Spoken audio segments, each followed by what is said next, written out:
ఒసేయ్ అలా ఫోన్ చూస్తూ కూర్చోకే కళ్ళు పోతాయి. ఫోన్ చూసుకొని కొంతసేపు ఏమైపోతుంది? చిన్నప్పుడు నేను అరగంట సేపు టీవీ చూస్తానంటే ఎలా చూసేదాని అమ్మ నువ్వు నన్ను? ఒసేయ్ ఏంటి ఒంట్లో బాలేదా? స్కూల్ మానేయడానికి ఏదో నాటకాలు ఆడుతున్నావా? అడు ఒంట్లో బాలేదంటే ఎలా వెళ్తుందిరా? ఒక రోజుకి ఏం కాదులే, మానేవే ఈ రోజు. చిన్నప్పుడు నాకు ఒంట్లో బాలేదు స్కూల్ మానేస్తానంటే ఎలా తీసుకెళ్ళావమ్మా నువ్వు నన్ను? ఒసేయ్ ఎంతసేపు పడుకుంటావే? లెగో టైం 11 అయింది. రే దాన్ని పడుకొని కొద్దిసేపు కాల్ చేయకో. చిన్నప్పుడు 2 నిమిషాలు పడుకుంటానంటే లేపి లేపి పరిగెట్టించి కొట్టేవమ్మా నువ్వు, గుర్తుందా?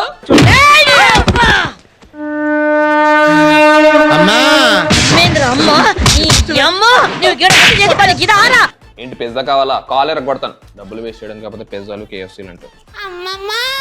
రే దానికి ఆర్డర్ పెట్టు, నేను ఇస్తానులే డబ్బులు కావాలంటే. చిన్నప్పుడు నేను టీవీలో పిజ్జా యాడ్ చూసి పిజ్జా కావాలంటే నువ్వు ఏమని సమాధానం చెప్పావమ్మా, గుర్తుందా? మేము 3 పూట్ల అన్నం తినడం మీకు ఇష్టం లేదా అయ్యా? ఆ అన్నంలో మాకు ఆ దేవుడు కనిపిస్తున్నాడు.